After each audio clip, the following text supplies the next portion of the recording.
पुरी का जगन्नाथ मंदिर सारी दुनिया में प्रसिद्ध है। इस प्रसिद्ध मंदिर से जुड़ी कई कथाएं लोकप्रिय हैं। आइए जानते हैं पुरी के जगन्नाथ मंदिर की प्रचलित कथा। एक बार माता यशोदा, देवकी जी और उनकी बहन सुभद्रा वृंदावन से द्वारका आई। उनके साथ मौजूद रानियों ने उनसे निवेदन किया कि उन्हें श्री कृष्ण की बाल लीलाओं के बारे में बताएं। इस बात पर माता यशोदा और देवकी उन रानियों को लीलाएं सुनाने के लिए राजी हो गई। उनकी बातों को कान्हा और बलराम सुन ना ले, इसलिए माता देवकी की बहन सुभद्रा बाहर दरवाजे पर पहरा देने लगी। माता यशोदा ने कृष्ण की लीलाओं की गाथा आरंभ की और जैसे जैसे वो बोलती चली गई, सब उनकी बातों में मग्न होते गए। खुद सुभद्रा भी पहरा देने का ख्याल भूलकर उनकी बातें सुनने लगी। इस बीच कृष्ण और बलराम दोनों वहां आ गए और इस बात की किसी को भनक नहीं हुई। सुभद्रा भी इतनी मगन थी कि उन्हें पता न चला कि कान्हा और बलराम कब वहां आ गए। भगवान कृष्ण और भाई बलराम दोनों भी माता यशोदा से मुख से अपनी लीलाओं को सुनने लगे। अपनी शैतानियों और क्रियाओं को सुनते सुनते उनके बाल खड़े होने लगे।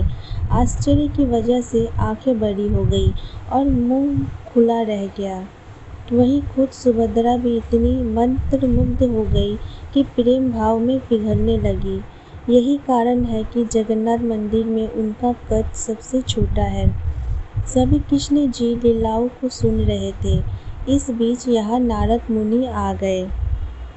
नारद जी सबके हाव भाव देखने लगे ही थे कि सबको एहसास हुआ कि कोई आ गया है। इस वजह से कृष्ण लीला का पाठ यहीं रुक गया। नारद जी ने कृष्ण जी के उस मन को मोह लेने वाले अवतार को देखकर कहा कि वाह प्रभु, आप कितने सुंदर लग रहे हैं।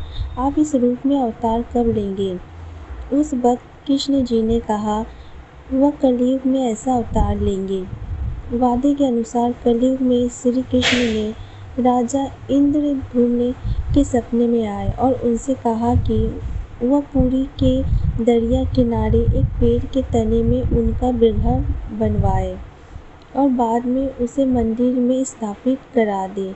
श्री कृष्ण के आदेशानुसार राजा ने इस काम के लिए काबिल बढ़ई की तलाश शुरू की।